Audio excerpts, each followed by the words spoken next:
تلاوت قرآن سے پہلے اعوذ باللہ پڑھنا۔ قرآن کریم میں ہے خذ العفو وأمر بالعرف واعرض عن الجاہلین، یعنی اے نبی درگزر کرنے کی عادت اپنائیے، بھلائی کا حکم کیا کریں اور جاہلوں سے منہ موڑ لیا کریں۔ اگر شیطان کی طرف سے کوئی وسوسہ آ جائے تو اللہ تعالیٰ سننے والے جاننے والے سے پناہ طلب کر لیا کریں۔ ایک مقام پر فرمایا ادفع باللتی ہی احسن الی آخر الآیہ، یعنی اے نبی برائی کو بھلائی سے ختم کیجیے۔ ہم ان کے بیانات کو خوب جانتے ہیں، اور کہا کریں کہ اے میرے رب، شیطان کے وسوسوں اور ان کی حاضری سے ہم آپ کی پناہ چاہتے ہیں۔ ارشاد ہوتا ہے ادفع باللتی ہی احسن فاذا الذی الی آخر الآیہ، یعنی بھلائی کے ساتھ اے نبی دفع کریں۔ آپ میں اور جس دوسرے شخص میں عداوت یعنی دشمنی ہوگی وہ ایسا ہو جائے گا جیسے دلی دوست۔ یہ کام صبر کرنے والوں اور نصیب داروں کا ہے۔ جب شیطانی وسوسہ آ جائے تو اللہ تعالیٰ سننے والے جاننے والے سے پناہ چاہ لیا کریں۔ ان تین آیات میں اللہ تعالیٰ نے حکم فرمایا ہے کہ انسانوں میں سے جو تمہاری دشمنی کرے، اس کی دشمنی کا علاج تو یہ ہے کہ اس کے ساتھ سلوک و احسان کرو، تاکہ اس کی انصاف پسند طبیعت خود اسے شرمندہ کرے اور وہ تمہاری دشمنی سے نہ صرف باز رہے بلکہ تمہارا بہترین دوست بن جائے۔ اور شیاطین کی دشمنی سے محفوظ رہنے کے لیے اس نے اپنی پناہ پکڑنی سکھائی، کیونکہ یہ پلید دشمن سلوک و احسان سے بھی قبضے میں نہیں آتا۔ اسے تو انسان کی تباہی اور بربادی میں ہی مزہ آتا ہے، اور اس کی پرانی عداوت آدم علیہ السلام کے وقت سے ہے۔ قرآن میں اللہ فرماتے ہیں اے بنی آدم دیکھو کہیں شیطان تمہیں بھی بہکا نہ دے، جس طرح تمہارے ماں باپ یعنی آدم و حوا کو بہکا کر جنت سے نکلوا دیا۔ ایک مقام پر اللہ نے فرمایا کہ شیطان اے انسانوں تمہارا دشمن ہے، اسے دشمن ہی سمجھو، اس کی جماعت کی تو یہی آرزو ہے کہ تم جہنمی ہو جاؤ۔ ایک اور جگہ اللہ نے فرمایا کیا تم اے انسانوں اس شیطان کی اور اس کی ذریات یعنی اولاد کی دوستی کرتے ہو مجھے چھوڑ کر؟ وہ تمہارا دشمن ہے، یاد رکھو ظالموں کے لیے برا بدلہ ہے۔ یہی وہ لعین ہے جس نے قسم کھا کر ہمارے باپ آدم علیہ السلام سے کہا تھا کہ میں تمہارا خیر خواہ ہوں۔ تو اب خیال کر لیجئے کہ ہمارے ساتھ اس کا کیا معاملہ ہوگا۔ ہمارے لیے تو وہ حلف یعنی قسم اٹھا کر آیا ہے کہ اللہ رب العزت کی قسم میں ان سب کو بہکاؤں گا، ہاں ان میں سے جو مخلص بندے ہیں وہ محفوظ رہ جائیں گے۔ اس لیے اللہ تعالیٰ کا فرمان ہے فَإِذَا قَرَأْتَ الْقُرْآنَ فَاسْتَعِذْ بِاللَّهِ مِنَ الشَّيْطَانِ الرَّجِيمِ، کہ جب قرآن کی اے نبی تلاوت کیا کریں تو اللہ تعالیٰ سے پناہ طلب کر لیا کریں شیطان راندے ہوئے سے۔ ایمانداروں اور اللہ تعالیٰ پر توکل کرنے والوں پر شیطان کا کوئی زور نہیں، اس کا زور تو انہی پر چلتا ہے جو اس سے دوستی رکھیں اور اب تعالیٰ کے ساتھ شرک کریں۔ قراء کی ایک جماعت تو کہتی ہے کہ قرآن پڑھنے کے بعد اعوذ باللہ من الشیطان الرجیم پڑھنی چاہیے۔ اس میں دو فائدے ہیں، ایک تو قرآن کے طرز بیان پر عمل ہے، دوسرے عبادت کے بعد کے غرور کا توڑ۔ ابو حاتم سجستانی رحمہ اللہ نے اور ابو الفلوفہ نے حمزہ کا یہی مذہب نقل کیا ہے، جیسے کہ ابو القاسم یوسف ابن علی ابن جنادہ نے اپنی کتاب العبادات الکامل میں بیان کیا ہے۔ قرطبی نے امام مالک رحمہ اللہ کا مذہب بھی یہی بیان کیا ہے، لیکن ابن العربی اسے غریب کہتے ہیں۔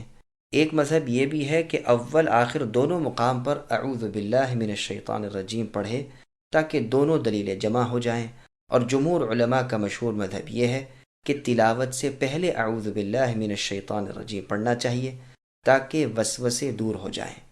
تو ان بزرگوں کے نزدیک آیت کے معنی جب پڑھے تو یعنی جب پڑھنا چاہے تو ہو جائیں گے، جیسے کہ آیت اذا قمتم یعنی جب تم نماز کے لیے کھڑے ہو تو وضو کر لیا کرو کے معنی جب تم نماز کے لیے کھڑے ہونے کا ارادہ کرو کے ہیں۔ احادیث کی روح سے بھی یہی معنی ٹھیک معلوم ہوتے ہیں۔ مسند احمد کی حدیث میں ہے کہ جب رسول اللہ صلی اللہ علیہ وسلم رات کو نماز کے لیے کھڑے ہوتے تو اللہ اکبر کہہ کر نماز شروع کرتے، پھر سبحانک اللہم وبحمدک وتبارک اسمک وتعالی جدک ولا الہ غیرک پڑھ کر 3 مرتبہ لا الہ الا اللہ پڑھتے، پھر فرماتے اعوذ باللہ السمیع العلیم من الشیطان الرجیم من ہمزہ ونفخہ ونفثہ۔ سنن اربعہ میں بھی یہ حدیث ہے۔ امام ترمذی فرماتے ہیں اس باب میں سب سے زیادہ مشہور یہی ہے۔ ہمزی کے معنی گلا گھونٹنے کے، اور نفخ کے تکبر کے، اور نفث کے معنی شعر گوئی کے ہیں۔ ابن ماجہ کی ایک روایت میں ہی معنی بیان کیے گئے ہیں، اور اس میں ہے کہ رسول اللہ نماز میں داخل ہوتے ہی 3 مرتبہ اللہ اکبر، 3 مرتبہ الحمدللہ کثیراً، اور 3 مرتبہ سبحان اللہ بکرۃ و اصیلا پڑھتے، پھر یہ پڑھتے اللہم انی اعوذ بک من الشیطان من ہمزہ ونفخہ ونفثہ، یعنی اے اللہ بلا شبہ میں آپ کی پناہ مانگتا ہوں شیطان سے، اور اس کے گلا گھونٹنے سے، اور اس کے تکبر کرنے اور تکبر کروانے سے، اور اس کے شعر گوئی پر ابھارنے سے۔ مسند ابی یعلا میں ہے کہ رسول اللہ کے سامنے 2 شخص لڑنے لگے، غصے کے مارے ایک کے نتنے پھول گئے۔ رسول اللہ نے فرمایا کہ اگر یہ اعوذ باللہ من الشیطان الرجیم کہہ لے تو اس کا غصہ ابھی جاتا رہے۔ نسائی نے اپنی کتاب میں بھی اسے روایت کیا ہے، مسند احمد، ابو داؤد، ترمذی میں بھی یہ حدیث ہے۔ اسی کی ایک اور روایت میں اتنا اضافہ اور بھی ہے کہ معاذ رضی اللہ عنہ نے اس شخص سے اس کے پڑھنے کو کہا، لیکن اس نے نہ پڑھا اور اس کا غصہ بڑھتا ہی گیا۔ امام ترمذی رحمۃ اللہ علیہ فرماتے ہیں یہ اضافہ والی روایت مرسل ہے، اس لیے کہ عبد الرحمن ابن ابی لیلہ جو معاذ رضی اللہ عنہ سے روایت کرتے ہیں، ان کا معاذ رضی اللہ عنہ سے ملاقات کرنا ثابت نہیں، بلکہ یہ 20 برس پہلے فوت ہو چکے تھے۔ لیکن یہ ہو سکتا ہے کہ شاید عبد الرحمن رحمۃ اللہ علیہ نے ابی بن کعب رضی اللہ عنہ سے سنا ہو، وہ بھی اس حدیث کے راوی ہیں، اور اسے معاذ رضی اللہ عنہ تک پہنچایا ہو، کیونکہ اس واقعے کے وقت تو بہت سے صحابہ رضی اللہ عنہ موجود تھے۔ صحیح بخاری، صحیح مسلم، ابو داؤد، نسائی میں بھی مختلف سندوں سے مختلف الفاظ کے ساتھ یہ حدیث مروی ہے۔ استعاذہ یعنی پناہ مانگنے کے متعلق اور بھی بہت سی احادیث ہیں، یہاں سب کو بیان کرنے سے بات لمبی ہو جائے گی۔ ان کے بیان کے لیے اذکار و وظائف اور فضائل اعمال کے بیان کی کتابیں ہیں، واللہ اعلم۔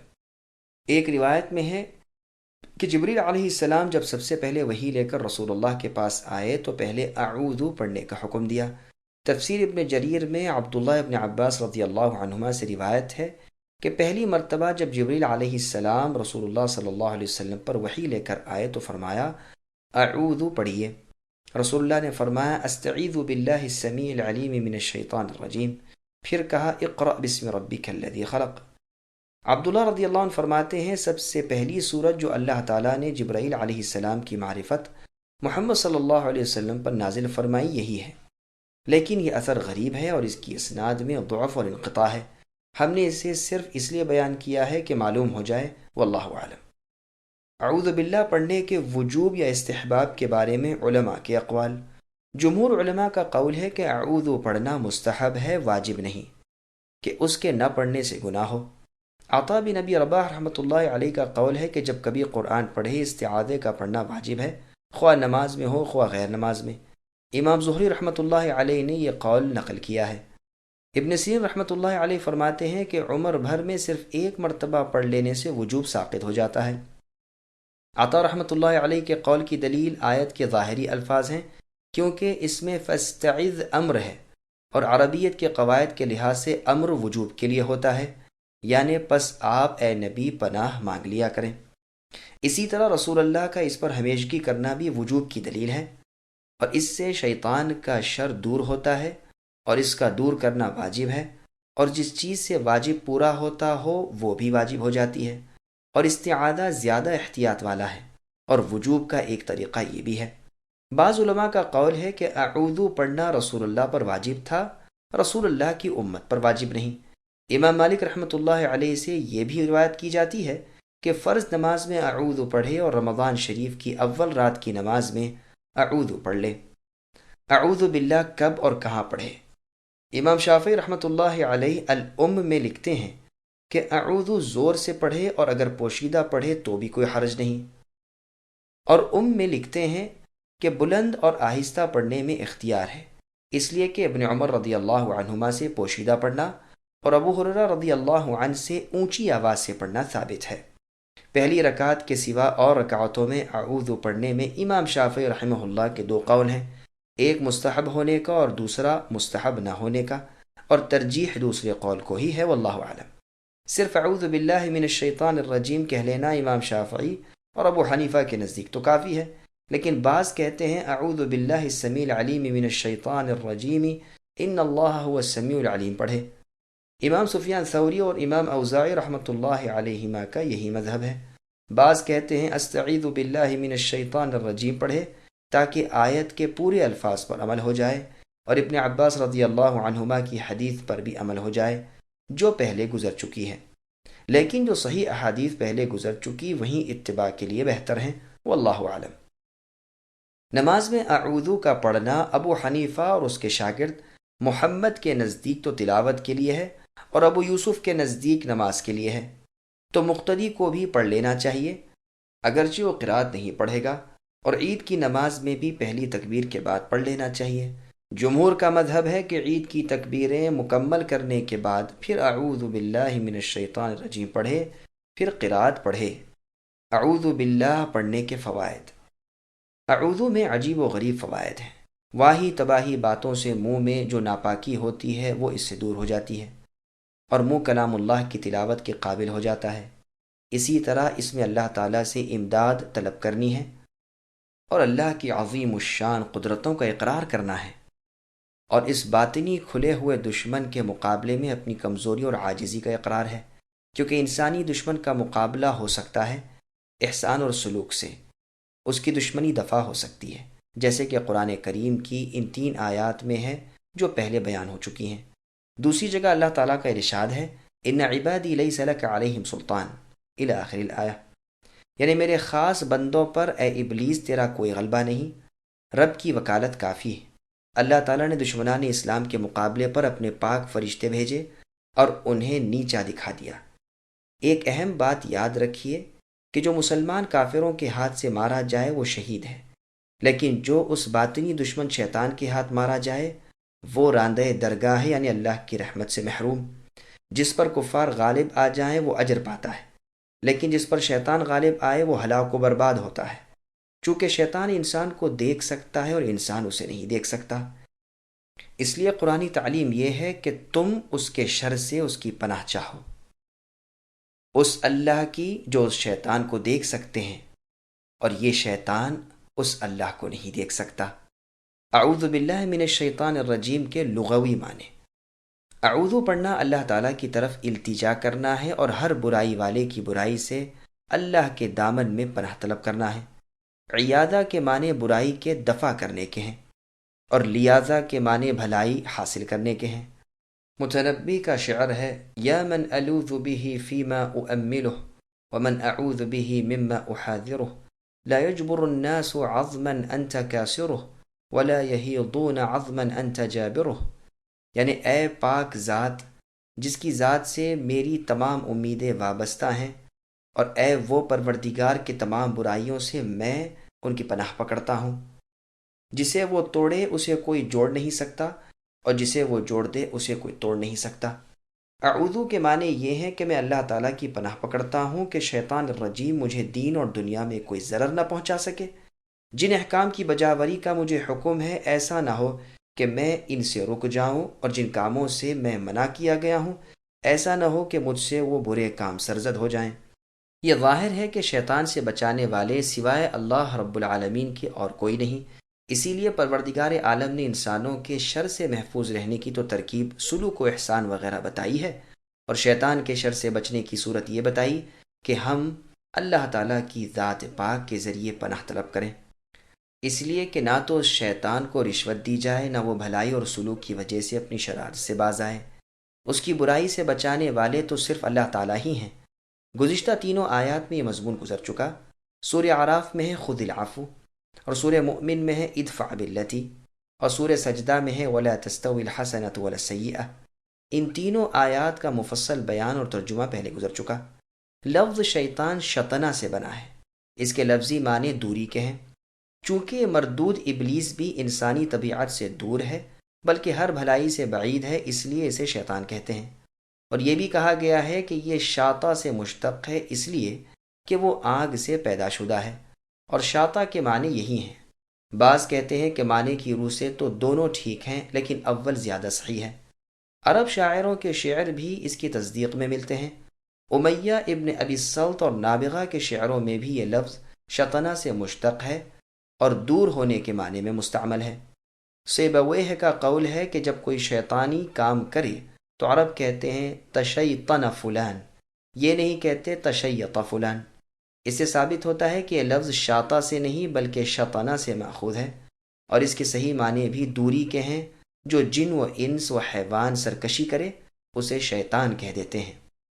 قرآن کریم میں ہے وَكَذَلِكَ جَعَلْنَا لِكُلِّ نَبِيٍّ عَدُوًّا شَيَاطِينَ الْإِنسِ وَالْجِنِّ إِلَى آخِرِ الْآيَةِ، یعنی اسی طرح ہم نے ہر نبی کے دشمن شیاطین جن و انس کیے ہیں جو آپس میں ایک دوسرے کو دھوکے کی بناوٹی باتیں پہنچاتے رہتے ہیں۔ صحیح مسلم میں ابو ذر رضی اللہ عنہ سے روایت ہے کہ رسول اللہ صلی اللہ علیہ وسلم نے فرمایا، نماز کو عورت، گدھا اور کالا کتا توڑ دیتا ہے۔ میں نے کہا اللہ کے رسول، سرخ زرد کتوں میں سے کالے کتے کی تخصیص کی کیا وجہ ہے؟ آپ نے فرمایا کالا کتا شیطان ہے۔ عمر رضی اللہ عنہ ایک مرتبہ ترکی گھوڑے پر سوار ہوتے ہیں، وہ ناز و خرام سے چلتا ہے۔ عمر رضی اللہ عنہ اسے مارتے پیٹتے بھی ہیں، لیکن اس کا اکڑنا اور بھی بڑھ جاتا ہے۔ آپ اتر پڑتے ہیں اور فرماتے ہیں، تم تو میری سواری کے لیے کسی شیطان کو پکڑ کر لائے۔ میرے نفس میں تکبر آنے لگا، چنانچہ میں نے اس سے اتر پڑنا ہی مناسب سمجھا۔ رجیم فعیل کے وزن پر مفعول کے معنی میں ہے، یعنی وہ مرجوم ہے، یعنی ہر بھلائی سے دور ہے، جیسے کہ اللہ تعالیٰ فرماتے ہیں وَلَقَدْ زَيَّنَّا السَّمَاءَ الدُّنْيَا بِمَصَابِيحَ وَجَعَلْنَاهَا رُجُومًا لِلشَّيَاطِينِ، یعنی ہم نے دنیا کے آسمان کو ستاروں سے مزین کیا اور انہیں شیطانوں کے لیے رجم بنایا۔ اور فرمایا اِنَّا زَيَّنَّا السَّمَاءَ الدُّنْيَا بِزِينَةٍ الْكَوَاكِبِ وَحِفْظًا مِّن كُلِّ شَيْطَانٍ مَارِدٍ، یعنی ہم نے آسمان و دنیا کو تاروں سے زینت دی اور ہر سرکش شیطان سے بچاؤ بنایا۔ وہ اعلیٰ فرشتوں کی باتیں نہیں سن سکتے اور ہر طرف سے مارے جاتے ہیں، بھگانے کے لیے، اور لازمی عذاب ان کے لیے ہے۔ جو ان میں سے کوئی بات اچک کر بھاگتا ہے اس کے پیچھے ایک چمکیلا شعلہ لگتا ہے۔ ایک اور جگہ ارشاد ہے وَلَقَدْ جَعَلْنَا فِي السَّمَاءِ بُرُوجًا إِلَى آخِرِ الْآيَةِ، یعنی ہم نے آسمان میں برج بنائے اور انہیں دیکھنے والوں کے لیے زینت دی، اور اسے ہر دھتکارے ہوئے شیطان سے ہم نے محفوظ کر لیا، مگر جو کسی بات کو چرا لے جائے اس کے پیچھے چمکتا ہوا شعلہ لگتا ہے۔ اسی طرح کی اور آیات بھی ہیں۔ رجیم کے ایک معنی راجم کے بھی کیے گئے ہیں، چونکہ شیطان لوگوں کو وسوسوں اور گمراہیوں سے رجم کرتا ہے، اس لیے اسے رجیم یعنی راجم کہتے ہیں۔